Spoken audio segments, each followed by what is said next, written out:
Halo, halo, apa kabar? Assalamualaikum warahmatullahi wabarakatuh. Senang sekali saya Hersy Bin Arif bisa kembali menjumpai Anda semua. Banyak yang terkejut ketika kemarin itu berlangsung pertemuan antara Presiden Prabowo Subianto dengan para alim ulama yang membahas katanya antara lain soal BOP, soal keikutsertaan, soal perjanjian agreement on trade dan sebagainya. Karena sebelum bertemu dengan Pak Prabowo itu kan pernyataan dari sejumlah tokoh itu galak-galak banget itu dan pokoknya mendesak agar segera keluar dari BOP. Tapi kok dari penjelasannya Menteri ATR BPN Yusron Nusron Wahid, saya tidak tahu kapasitasnya sebagai anggota kabinet atau sebagai anggota MUI dia di sana. Itu sebaliknya bahwa semua para alim ulama, para tokoh-tokoh ormas Islam itu mendukung. Nah, apa sesungguhnya yang terjadi? Saya ajak Anda ngobrol dengan Ketua Umum Dewan Dakwah Islamiyah Indonesia, Dr. Ardian Husaini. Assalamualaikum. Waalaikumsalam warahmatullahi wabarakatuh. Yes. Nah, jadi gimana? Kemarin ikut hadir ya dalam kapasitas sebagai apa? Ketua DDI itu. Iya, memang semua ormas Islam yang Hmm. terdaftar di MUI ya, Ya, ada 80 lebih ormas itu semuanya diundang. oke. Terus Hmm. banyak tokoh-tokoh juga, bahkan banyak mungkin dai apa ya, dai yang kondang ya, Ya, ya. seperti Mama Dedeh hadir, Buya Oh, Yahya. oke. Hmm. Sebetulnya juga Adi Hidayat ada, saya lihat daftar undangan. Habib Hmm. Rizik juga Hmm. diundang. Hmm. Terus saya pun duduk di samping kiri kanan saya itu Kiai Lirboyo. Jadi Hmm. di pesantren ada kiai dari Lirboyo, pesantren Kontor, ya Darun Najah, Hmm. Tebu Ireng, Hmm. terus ya, Bondowoso itu apa Al Islah ya. Ya, ya, ya, ya. Ada beberapa pokoknya pondok-pondok pesantren besar lah itu banyak Oh, hadir juga. jadi berapa total bisa sampai 200-an tokoh kemarin yang hadir? Ada? Ya kira-kira 160-an. Oke, wah, ini pertemuan Makanya besar ya. tempatnya itu di lapangan, Oh, di bukan lapangan. yang Ah, bukan yang di apa dalam. ya. Saya jadi nostalgia juga karena dulu di istana kan Iya, udah lama banget ya 90-an. iya, iya, iya, iya. Sekarang apa tempatnya nggak cukup kalau di dalam tuh. Oke, saking besarnya ini. Tapi memang ada pertemuan khusus sebelumnya ya dengan tiga tokoh itu ya, dengan ketua Ya MUI. sore itu Mm-mm. kita kan baru mulai setelah berbuka, tapi Mm-mm. yang sorenya presiden apa, ngobrol intensif kelihatannya dengan tiga pimpinan tuh ya, Rois Iya, Am NU, kemudian ketua PP Ketua Umum Muhammadiyah. PP Muhammadiyah, Pak Haidar Nasir, dan Ketua Umum Mm. Majelis Ulama Indonesia. Ya, Tiga Anwar itu Sadar. Ya, ya. ya. Jadi, jadi ini sore itu ya baru berdatangan lah kira-kira gitu ya, baru kumpul di sana Ya, gitu. sore baru kita Hmm. datang menjelang maghrib tuh baru Ya, undangan datang, buka wah. bersama. Hmm. Ya biasa terus setelah sholat nunggu Hmm. makan-makan nah baru Oh, sekitar oke. setengah 8 ya presiden Baru tuh boleh. baru Ya. masuk. Jadi ngabuburitnya di istana dong ya, para ulama-ulama ini. Iya, kan karena biasalah administrasi dulu kayaknya waktu ke sana Hmm. nggak sekarang agak anu ya apa Apa? yang susah itu saya rasakan pisah dengan handphone itu berat ternyata ya. Oh, Saya pisah dengan istri seminggu nggak masalah itu. Pisah waduh, dengan bahaya, handphone bahaya, 3 bahaya. jam, 5 jam tuh rasanya berat juga. Gimana? Karena handphone mesti ditinggalkan semua ya. Tinggal semua, Ya, ya. nggak boleh. Tapi zaman kita di istana dulu kayaknya belum handphone belum merajalela seperti sekarang dong ya. Tahun Belum ada handphone 90-an dulu. ya, Saya ya, ya. 90-an ada itu handphone yang masih Nah, masih yang jadul, buat masih lempar jadul ya. anjing mati itu Ya, dulu ya, ya, handphonenya. ya, ya. Apa Ah, namanya Nokia pisang zaman sekitar tahun Nokia ya. 90 ya, ya. Oke. Itu ingat ya. Ya, Tapi dulu, tapi cukup ketat juga di eranya Pak Harto kan pada waktu itu masuk ya, istana. Ya.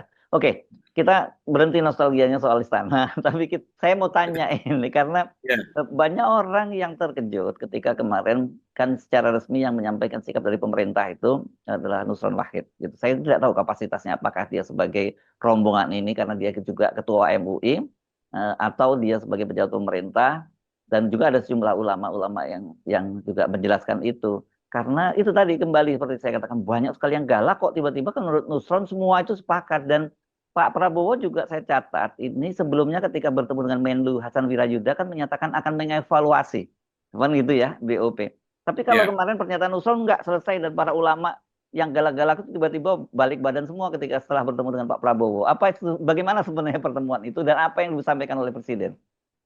sebenarnya ini memang kita orang media tahu ya. Ya. Sebetulnya gini loh, nggak Mm, ada juga kesan bahwa apa ya, kesan memang muncul ya seolah-olah MUI itu sebelum ketemu mm, presiden mm, keras, kemudian ya. setelah ketemu melunak, ya, Mm, mm, kemudian ditawari gedung 40 lantai gitu ya. mm, mm, mm, Kan sebenarnya nggak begitu ya ceritanya. Memang ada beberapa pengurus MUI, mm, ya, misalnya Profesor Sudarnoto dari awal mm, nggak setuju BOP, mm. kemudian Dari Muhammadiyah dari ya luar beliau ini ya. negeri, Mm. enggak, Profesor Sudarnoto kan ketua bidang luar negeri MUI.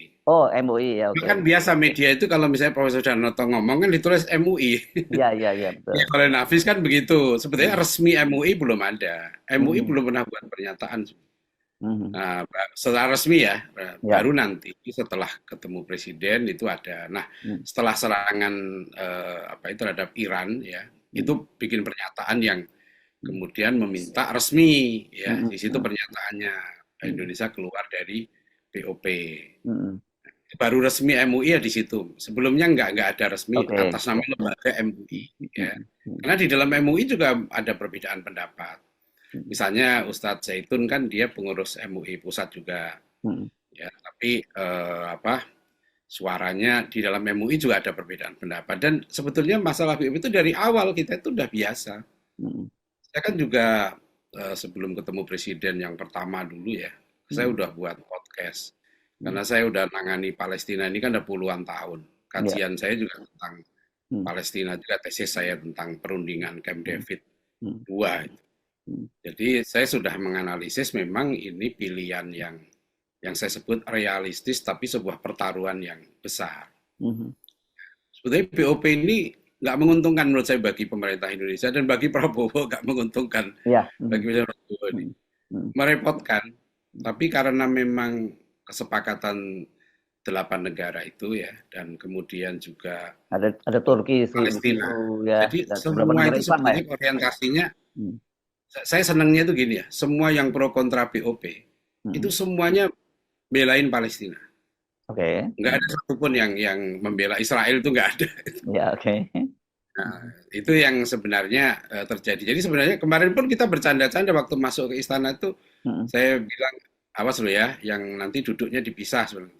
mm, Yang mm, pro BOP mm, dipisah, saya bilang gitu. mm, Ya kita bercanda. Jadi sebenarnya suasananya nggak tegang bahwa oh kamu pro, nggak gitu tuh mm. guyonan gitu loh. Enggak, Maksudnya tapi itu disampaikan tidak kepada presiden karena kan banyak banget tentu nggak bisa bicara semua dong. kan kemarin itu forumnya memang bukan forum dialog. Oh, Beda dengan bukan. yang pertama dulu. Kan Mm, ini mm. dengan para ulama dulu kita ada sekitar 16 ormas tuh.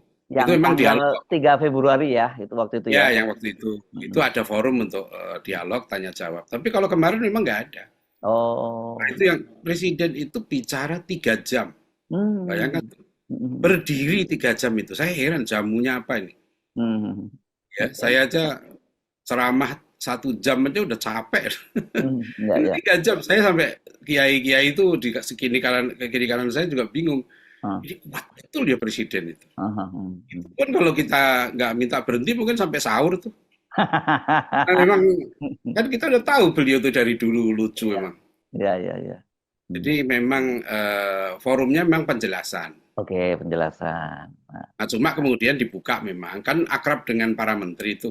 ya. Eh, jadi dengan Menlu, dengan kemarin dihadirkan Pak Safri ya, Hmm. Hmm. terus KSP, Hmm. malah Gus Miftah itu saya nggak duga yang Oh, baca doa datang. dia. Nah, dia baca doa dia. Oh. Yang baca Oh. doa Gus Miftah. Tapi dia sebagai dia undangan sebagai rombongan para ulama-ulama ini atau Ya, bagian dia kan dari kayaknya masih pejabat deh kayak gitu. Oh iya, oh, masih Iya, pejabat. karena presiden bilang, Hmm. kalau Miftah itu sering, kan waktu yang baca Quran tuh bagus banget ya, Hmm. yang koriknya itu bagus, Hmm. waktu presiden naik langsung presiden bilang, nanti tolong ya yang baca Quran nanti ketemu saya, gitu loh. Jadi wah itu Oh. keren, keren juga tuh. Ya. Nanti setelah ini gitu loh. Terus Hmm. kalau Miftah udah sering ketemu saya gitu. Oh, jadi walaupun secara resmi dia menyatakan mundur waktu itu dari penasihat khususnya presiden ya. Kalau utusan khusus atau utusan khusus presiden ya? Ya urusan khusus ya waktu Hmm. itu ya. Iya, iya, iya. Kan Tapi saya nggak tahu ya mundurnya itu kemudian resmi atau enggak tahu saya. Tapi kemarin yang jelas itu yang saya lihat. oke, terus. Saya Hmm. kan agak ya apa di belakang kan, jadi saya jadi pengamat lah di situ. Oke. Nah, terus jadi ini jadi beliau lebih menyampaikan seperti itu, tapi kemudian dibuka ada beberapa penanya atau beberapa saran gitu. Nggak ada, Oh, nggak ada. nggak ada sama sekali. Ya, Itu kena. hanya betul-betul memang Presiden menjelaskan, dan memang ya saya objektif lah ya. Hmm, Kalau dengar penjelasan Presiden itu, hmm. hampir nggak ada yang apa ya, yang keren banget lah penjelasannya itu. Oh gitu. Nah, Lengkap dengan wah gambar-gambarnya keren, foto-fotonya keren. hmm. Maksudnya Sama misalnya ya, ya. Apa? negosiasi. Iya Hmm. gimana? Silakan, silakan lanjut. Ya, misalnya gini tentang BOP. Itu rinci banget. Hmm, Sejarah BOP-nya seperti apa ya, hmm, apa pencegahan genosida seperti apa. Sampai foto misalnya waktu di PBB itu kan 8 negara ya, hmm, tempat duduknya bagaimana. hmm, Yang mimpin itu kan antara Trump dengan Erdogan ya. hmm, hmm, Itu terus apa yang dikatakan presiden. Jadi ada foto-foto ditampilkan. hmm, Terus pasal per pasal itu ditampilkan di layar yang besar itu kan. hmm, hmm. Jadi kenapa sih waktu itu kok kemudian 8 negara ini sepakat? Karena memang ada dari awal tuh poin ke-19 dia Negara, dibacakan. saya potong dulu. Delapan negara ini kan negara-negara Islam yang tergabung juga dalam BOP Ya, tentunya ya. kan itu Hmm, hmm, presiden kan selalu menyatakan kami itu nggak sendiri gitu loh. hmm, Kami itu intensif selalu koordinasi sejak awal hmm, hmm, dengan apa 8 negara ini hmm, memutuskan untuk masuk gitu. hmm, Itu bersama. Makanya nanti nah cuma ada gini Mas Hersu ya yang penting menurut saya menangkap nuansa yang memang berbeda waktu pertemuan yang sebelumnya hmm, itu apa ya? Ini seperti BOP tadi hmm. Indonesia akan bertahan di BOP itu masih kuat. Tapi yang saya tangkap yang pertemuan malam itu agak beda. Oh, jadi ada perubahan sikap dari Ada pertemuan. perubahan menurut saya, nadanya ya. Hmm, hmm, Sampai beliau tuh tegas kok ngomong hmm, bahwa apa eh, kan diarahkan pasal-pasalnya disebutkan bukan pasal apa poin ya. hmm, Poin ini arahnya ke sini ke arah two state solution tuh. hmm, Ada state of Palestine itu ada dibacain semua.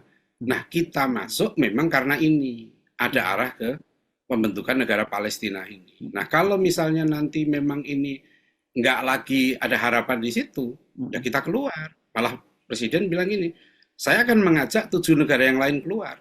Bahkan hmm. kalau 7 negara lain nggak mau keluar, Indonesia keluar sendiri. Hmm, oke. Jadi itu menurut saya poin penting. Ada perubahan karena memang serangan Israel Amerika kepada Iran ini. Sebenarnya pertemuan kemarin itu Mas Hersi ya, saya lihat lebih kepada ini BOP nggak dibahas dominan sebenarnya, lebih kepada Hmm, peta global setelah hmm, perang ini gitu kan. hmm, Misalnya yang saya nggak tahu lah ya, saya misalnya gini, gambaran tentang apa sih dampak dari perang itu. hmm, Kan sampai detail, misalnya dampak kepada pekerja Indonesia, hmm, di Saudi ada hmm. sekian, di Ya. Qatar ada sekian, itu datanya dikeluarin semua tuh.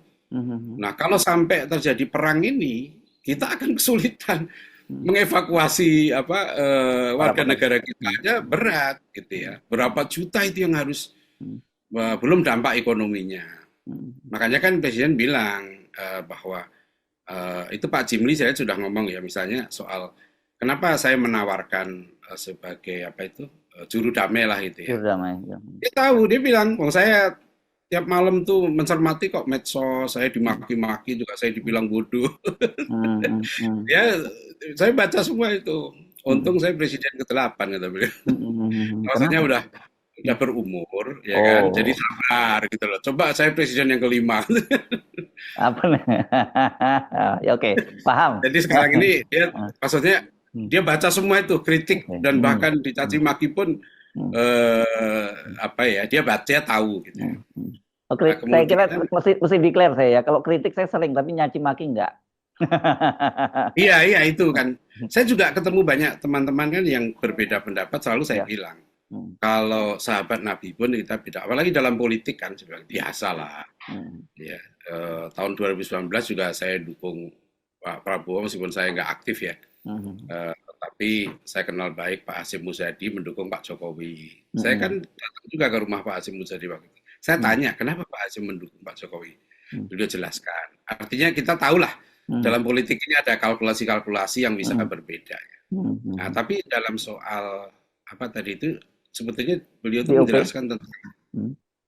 apa namanya serangan ya. Hmm. Hmm. Beliau jelaskan tentang bagaimana dampak Iran ini kan luar biasa, negara yang 40 tahun di embargo Hmm. bertahan dengan Hmm. segala macamnya.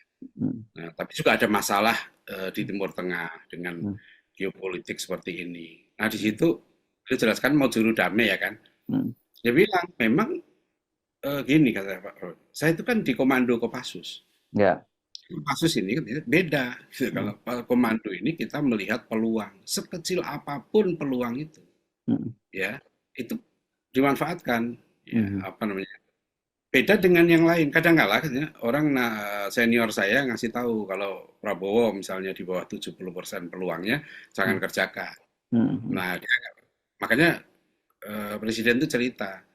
Ada yang telepon saya, itu Pak Jimli sudah saya lihat sudah ngungkap tuh di satu tulisan Hmm. bahwa apa ada perdana menteri Pakistan apa ya Hmm. telepon beberapa jam yang lalu telepon saya setuju Hmm. ya bahkan mau bareng yuk kita ke Hmm. Teheran gitu. Hmm. Jadi beliau itu mengasih syarat gini, coba kalau saya dengan PM Pakistan datang ke Teheran dan Hmm. kita udah bicara dengan apa duta besar Pakistan dengan Menlu Hmm. Pakistan apa Iran juga ya. Hmm. Jadi memang solusinya kan perang ini cuma dua kan, dilanjutkan atau berhenti gitu. Hmm. Hmm. Nah, kata presiden, ya kita kan ingin berhenti, sebab kalau ini berlanjut terus susah kita Indonesia pun Hmm. susah kan. Ya. Hmm. Itu jadi apa yang bisa dilakukan Hmm. untuk menghentikan perang itu meskipun peluangnya kecil. Hmm. Jadi cara berpikirnya begitu karena ya apapun dilakukan. Hmm. Masih ada ruang gitu ya. Nah, itu tuh apa namanya cara berpikirnya kan. Apalagi kan dia terus terang yang mungkin banyak kita yang nggak tahu. Saya pun baru tahu itu. Beliau cerita perjalanan ketemu hampir semua pemimpin negara besar kan. Dia udah Ya. presidennya uniknya di situ tuh Pak Prabowo ini. Hmm. Hebat betul lobbynya dengan misalnya dia menyelesaikan dengan Xi Jinping masalah laut di Natuna itu, Hmm. dengan Papua Nugini, dengan Malaysia, Hmm. kemudian dengan Trump ya, dengan dulu Joe Biden, Hmm. terus Perdana Menteri Inggris, Perancis, Hmm. ya itu kadang-kala malah ada pemimpin negara itu minta tolong sampaikan dong ke Putin karena tahu Prabowo dekat dengan Putin. Ya padahal itu Hmm. negara besar itu. Minta Hmm. tolong. Beliau ceritain dulu begitu. Ya, itu kan memang nggak bisa diungkapkan keluar ya karena itu Hmm. makanya kadang beliau kalau ngomong tuh kemarin terus tolong ya kamera matiin kamera Hmm. Hmm. internal itu kan Ya, ya. matiin nih Hmm. Hmm. ada yang apa sensitif lah begitu. Hmm. Jadi kita itu mendapat gambaran. Saya lah paling nggak saya nggak tahu yang lain, Hmm. tapi saya mendapat gambaran. Hmm. Oh gitu ya kalau perang itu terjadi Hmm. akan dampaknya seperti ini. Pekerja Hmm. kita begini. Hmm. Ya bahkan sebetulnya posisi Indonesia di militer dunia itu seperti apa sih? Itu digambarkan betul di peta itu. Hmm. Dari mana potensi ancamannya dan itu detail Mas Hersy itu di Hmm. Hmm. ada pangkalan militer di sini, di sini, di sini. Berapa Hmm. kekuatannya? Indonesia kekuatannya seperti apa? Hmm. Ya itulah di situ saya berpegang kepada ayat Al-Qur'an ya. Hmm. Surat Al-Isra ayat 36. Wala takfu ma laisa laka bi ilmun ya inna sam'a wal basara wal fuada kullu ulaika kana anhu mas'ula. Jadi jangan kamu ikuti sesuatu yang kamu nggak punya ilmu. Hmm. Ya, penglihatan, pendengaran dan akal itu ya itu nanti akan diminta pertanggungjawaban di akhirat nanti. Hmm. Oke. Jadi ada namanya otoritas ilmu kan kita juga suka menghargai itu ya. Saya dalam hal yang lain saya nggak berani, tapi kalau dalam soal perang ya, Hmm. ya saya memang Pak Prabowo kan sering ngomong kan, memang Hmm. Hmm. ilmu saya ilmu perang gitu kan. Nah, itu tentara. Kalau serdadu, kalau nggak ngerti ilmu perang, jenderal lagi. Iya kan bedanya Hmm. Prabowo ini kan beliau ini kan seperti Pak SBY ya, hobinya baca juga kan, nggak Iya. banyak tuh jenderal yang Hmm. Hmm. punya hobi apa Hmm. baca Hmm. sejarah dan lain-lain. Hmm. Hmm. Nah, itu tuh yang saya ngakuin lah dalam diri saya. Memang saya kalah ini sebenarnya saya nggak ngerti. Iya. Saya pernah kuliah Hmm. HI, pernah kuliah strategi, tapi kan Hmm. lapangannya nggak tahu Hmm. saya tentang Iya, iya. Hmm. itu Oke. aneh. Gambaran kemarin besarnya begitu. Oke, jadi sebenarnya kalau makanya kok saya juga banyak bertanya, banyak menanyakan kepada saya apa sesungguhnya yang terjadi karena kok gambaran itu berbeda dengan apa yang disampaikan oleh Nusron Wahid. Kalau dalam posisi seperti itu kan terkesan orang bahwa oh Pak Prabowo menjelaskan itu dan kemudian semua orang yang ada di situ hadir berubah dan menyatakan dukungannya begitu. Tapi ternyata nggak ada ya interaksi semacam itu ya kecuali tiga tokoh yang Anda sebut tadi ya.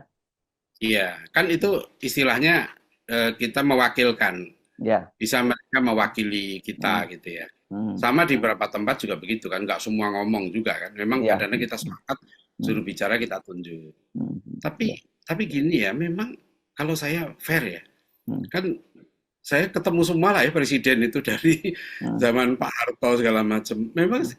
kan gini ya, sebelum ketemu dengan tokoh Islam, Hmm. presiden kan ketemu dengan mantan-mantan presiden, Pak Ya. SBY. Saya dengerin loh podcastnya Pak SBY itu. Hmm. Sangat kritis, sangat bagus, Hmm. Hmm. komprehensif tentang Hmm. perang ini kan. Hmm. Ada Pak JK dan Hmm. mantan-mantan Melu diundang semua gitu. Hmm. Itu kan semua sekarang ini terbuka.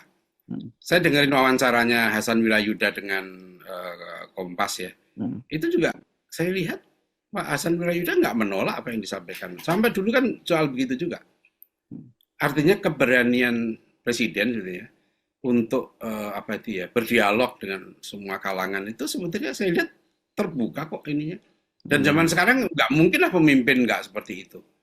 Siapapun yang jadi presiden maka terpaksa sekarang ini mau tidak mau ya harus punya kemampuan komunikasi yang bagus. Ya.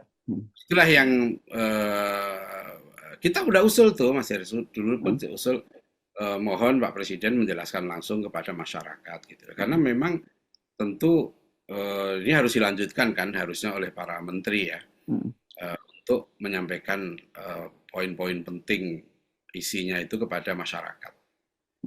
Saya pernah sampaikan ke Pak Mensesnek juga gitu ya. Hanya Pak Mensesnek kan memang beliau cerita memang problemnya sekarang kan medsos nih. Zaman dulu kita wartawan kan nggak ada medsos masalahnya. Jadi betul-betul masyarakat hanya menerima berita dari wartawan profesional kan. Sekarang siapapun bisa bisa menyiarkan dan itu yang saya sebut saya Selasa yang lalu ceramah di Masjid Kampus UGM ya. Saya bawa tema tentang The Death of Expertise ya, matinya kepakaran itu dari bukunya Profesor Tom Nichols. Di Amerika pun kan terjadi sekarang ini bagaimana orang-orang yang punya otoritas ilmu itu nggak didengar. Yang didengar itu orang yang populer, ya selebriti, tokoh agama yang terkenal dan orang cenderung mencari berita itu sesuai dengan keinginannya. Ya, kan echo berita yang chamber sudah ya itu sekarang ya. Ya kan sekarang memang itu zamannya ini zaman yang disebut sebagai the death of expertise tuh matinya kepakaran. Nah, gimana kan nggak bisa juga kan gini ya. Bayangkan presiden ngomong 3 jam lebih bahkan gitu. Terus misalnya Pak Nusron atau siapa yang keluar dari istana kan ya ngomong semenit 2 menit. Ya tentu susah untuk dikatakan apa namanya komprehensif lah itu susah. Nggak, tapi saya kan gini, saya ingin melihatnya dari sisi komunikasinya, begitu loh. Karena kan kalau kita ngomong mood publik, juga yang muncul di media dan media sosial itu kan ingin menolak BOP, kan begitu. Nah, ketika kemudian Pak Nusron bicara seperti itu, yang sampai kepada publik adalah satu, apaan ini para ulama-ulama ini ngomong keras di luar, tiba-tiba begitu ketemu presiden langsung begini, itu satu, gitu ya. Yang kedua, seolah ya berarti terkesan bahwa Presiden Prabowo itu kekeh banget dan melawan arus opini publik itu yang terjadi. Tapi dengan penjelasan Anda tadi kan nggak seperti itu, gitu. Enggak, bahkan kan 2 hari sebelumnya saya dan beberapa teman pimpinan Ormas termasuk pimpinan MUI juga jumpa Pak Anies Mata. Pak Anies Mata, Wakil Menteri Luar Negeri ya? Wakil Menlu. Ya, kan? Urusan Timur Tengah lah beliau nih ya. Urusan Timur Tengah. Pak Anies cerita, bahkan proses BOP pun beda banget saya dapat cerita dari Pak Anies itu. Ya. Prosesnya bagaimana ide itu munculnya, bagaimana terus ketramnya bagaimana. Beliau juga ikut. Beda banget itu mana? Maksudnya beda dengan presiden atau beda dengan yang berkembang di publik? Nggak murni bahwa BOP itu dari Trump asalnya, nggak begitu. Kan ini dulu idenya ingat ya waktu kami di Ormas Islam bulan April 2025 itu kan kami ketemu dengan PBNU. Kan gini, Ormas Islam itu kan ada 2 ormas yang besar nih, NU Muhammadiyah. Ya. Di bawah itu kan ada ormas yang level menengah. Ya, ada 13 ormas yang kita sering ngumpul itu.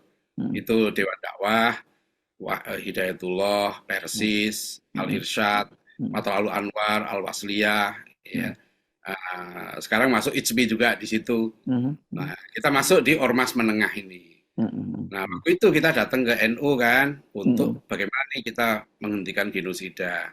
Kan kita mm, harus akui waktu itu ada perbedaan mm, pendekatan ya mm, dengan Gus Yahya juga kan ketika mm, menangani masalah Palestina. mm, Eh, apa namanya? Sebagian berpendapat sebaiknya kita menjalin hubungan diplomatik dulu dengan Israel. mm, mm, Nah, Pak Prabowo ini beda kan dengan yang itu.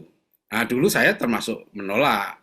Sampai mm, sekarang juga saya nggak setuju kalau membuka hubungan diplomatik dengan Israel, tapi negara Palestina belum berdiri. Nah, mm, Pak Prabowo kan mengikuti oke nih, two state mm, solution, mm, ya. Selalu itu pandangannya. Pokoknya two state solution, ya.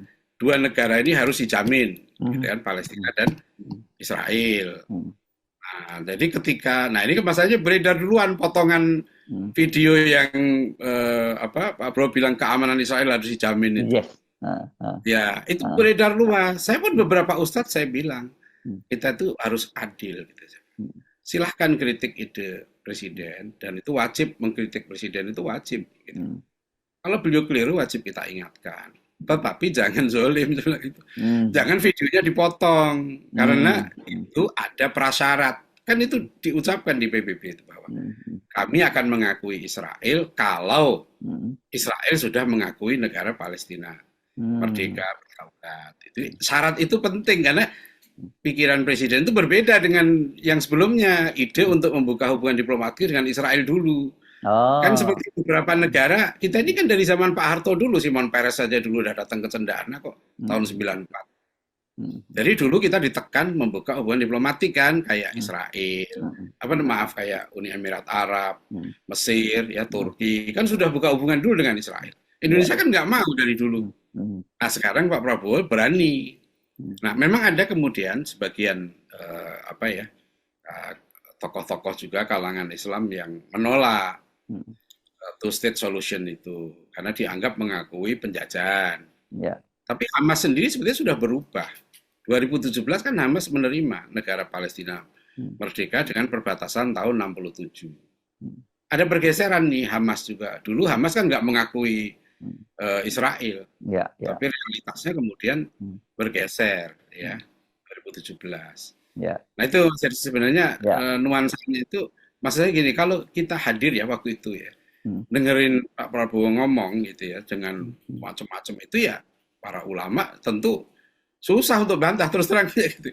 Gimana? Dan apalagi tadi mm, saya ngikutin dari awal kan mm, soal BOP ini memang ada perbedaan mm. terutama setelah serangan Israel dan Amerika ini. Jadi Menurut artinya saya posisi Pak Prabowo tidak seperti yang kemarin gambarkan bahwa saya kekeh. lihat nadanya itu ya Mm, sampai mm, beliau ngomong begitu. mm, Bahkan kalau kalau perlu ya kita keluar. Saya akan mm, ngajak 7 negara yang lain. mm, Dan saya sempat tanya juga waktu dengan Pak Anies Mata itu, gimana Pak Anies? Karena waktu itu hadir juga Prof. Sudarnoto dengan Pak Anies. Kita mm, diskusi. Artinya berbeda pendapat itu sudah biasa. Pak Anies juga bilang, nggak apa-apa. Itu kan bagian masukan dari untuk pemerintah. mm, Bahkan saya juga bilang ke teman-teman, sebetulnya kalau Indonesia keluar dari BOP, bagus juga sih kita. mm, Nggak usah kirim tentara juga bagus, lebih ringan kita, nggak ada mm, resiko juga. mm. Kan kita tinggal belain Palestina ya kita kirim doa, kirim bantuan, kita demo, kita bikin pernyataan, ya udah itulah Ya, tapi kan ritual rutin. banyak orang yang memahaminya bahwa posisi Indonesia itu di bawah kendali, terutama posisi Pak Prabowo itu di bawah kendali Trump. Itu kan banyak yang persepsi publik yang muncul seperti itu. Ya kan memang susah juga untuk dibantah. Mhm, Kan bisa lihat kita dalam perspektif lain. mhm, Kan gitu ya. Misalnya begini kan, selalu mempersepsikan bahwa misalnya gini, Trump itu dalam kendali Netanyahu. Apa betul? Kemudian Pak mhm, Prabowo kan menjelaskan. mhm, Nggak sepenuhnya juga. Ya, nggak mhm. selalu sama. Misalnya ketika parlemen Israel mengesahkan untuk Yes. aneksasi tepi Mhm, barat, lebih baik. Amerika juga tidak setuju. Mhm, Bahkan sempat tuh dialog di New York itu disampaikan negara-negara Arab termasuk Menlo Qatar, juru bicaranya waktu itu Menlo Qatar. mhm, Oh, Amerika Qatar, Menlo Qatar itu di situ ngomong kata Pak Prabowo itu. Nanya ke siapa Donald Trump. mhm, Itu gimana Netanyahu? Nah, Donald Trump bilang Netanyahu nanti saya yang apa namanya, saya yang bicara gitu. Hmm. Hmm. Jadi memang ini ada teknik-teknik diplomasi ya yang ya sekarang yang bisa menghentikan Netanyahu siapa kan? Masalahnya di situ tuh. PBB nggak bisa ya kan? Sekarang gini lah, kalau sekarang orang bilang Iran bisa ngalahin Israel, nggak usah nunggu 70.000 orang mati, gitu kan? Itu kan 70.000 orang Palestina mati ditonton oleh semua negara yang dekat. Tapi coba Israel itu tempatnya di Bekasi, mungkin udah banyak. Mungkin Mas Herisu ingat ya, tahun 96 waktu saya Sekjen KISDI, Komite Indonesia Solidaritas Dunia Islam, kan waktu itu kita udah pusing masalah Palestina. Akhirnya kami buka pendaftaran sukarelawan ke Palestina. Itu udah kita buka, 10.000 yang daftar loh. Kan kita udah pusing gimana caranya ngatasi masalah Palestina. Kata-kata itu udah nggak ada lagi untuk mengutuk, habis sudah. Iya, iya, iya. Kalau Kita kumpulkan, iya, daftar. iya. Gitu loh. Daftar 10.000 yang daftar. Waktu itu kita minta. Seingat saya waktu itu pangdamnya Pak Safri itu. Oh, iya, iya, iya, iya. Ingat nggak dulu studi silalahi apa ya sebagai Kasdam. waktu itu kita minta itu, Ya, Pak ini Pak. dong Fatih Iya. ini sukarelawan kita ini, Iya, iya. gitu loh. Jadi Iya. kita itu udah lama pengen apa namanya, Geruduk, gimana ya, geruduk bisa Israel. ngirim orang ke Palestina ini gitu loh. Iya, Nah iya. bayangan saya sekarang, wah sekarang ada tentara nih masuk ke sana kan keren nih. Mana bisa masukin tentara ke wilayah pendudukan? Nggak ada, PBB aja nggak bisa masuk ke situ. Iya, iya, iya.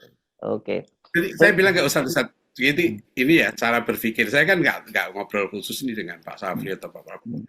Tapi saya baca coba ya, kok bisa ya Indonesia kan tentara Turki aja nggak boleh sama Israel masuk. Nah, di sini kan muncul dua sisi. Makanya saya bilang beda pendapat mungkin saja karena ada dua kemungkinan. Ya. Tapi kalau ada tentara masuk, ya ada peluang kan gitu aja. Iya. Ada peluang untuk menjaga perdamaian, ya kan. Paling nggak Israel nggak leluasa lagi untuk bunuhin orang Palestina. Itu aja simpelnya. Oke. Sebetulnya kalau menurut saya ya BOP ini bukan masalah inti. Sebenarnya Indonesia keluar juga nggak apa-apa. Indonesia nggak kirim pasukan juga nggak apa-apa.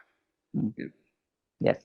Oke. Jadi ini gambarannya seperti itu ya, clear ya. Saya kira kan kita ingin tahu duduk soalnya seperti apa dan sebagainya karena yang muncul tentu saja kayak yang nggak salah juga kalau publik menafsirkan itu karena yang muncul adalah Iya, pernyataan resmi dari pejabat negara kan seperti itu ya. dan kemudian pertanyaannya kan di situ ada Pak Prasetyo Menteri Sesnek yang harusnya menjadi juru bicara dari pemerintah dan pada waktu itu tidak mengkoreksi Pak Nusron kan gitu. Ya, ya. Oke. Saya no comment lah soal itu. Oke. Oke. Nanti di balik layar aja. Iya, baik. Kita tahu apa namanya ya. Ini kita berharap kalau saya sebagai mantan atau masih jurnalis saya nggak tahu lah gitu ya. Tapi saya pikir ini memang PR lah. Dan sudah banyak yang menyampaikan itu kepada Pak Presiden ya bahwa komunikasi dan terus terang saya sampaikan kepada Pak Anies. Ya, Pak Anies seharusnya menurut saya Pak Anies Mata gitu kan. Beliau kan aktivis ya. Hubungannya luas dengan tokoh-tokoh umat gitu ya. Saya berharap sebetulnya saya tuh sampaikan ke beliau, Pak Anies lah yang coba berkomunikasi. Ini problem komunikasi kok dengan umat. Ya. Nah, Oke. itu aja Mas. Baik, Jadi terima kasih. Kan sama, Anda sekarang jadi dai, sama wartawan pun sama-sama tugasnya menyampaikan. Cuman beda aja caranya.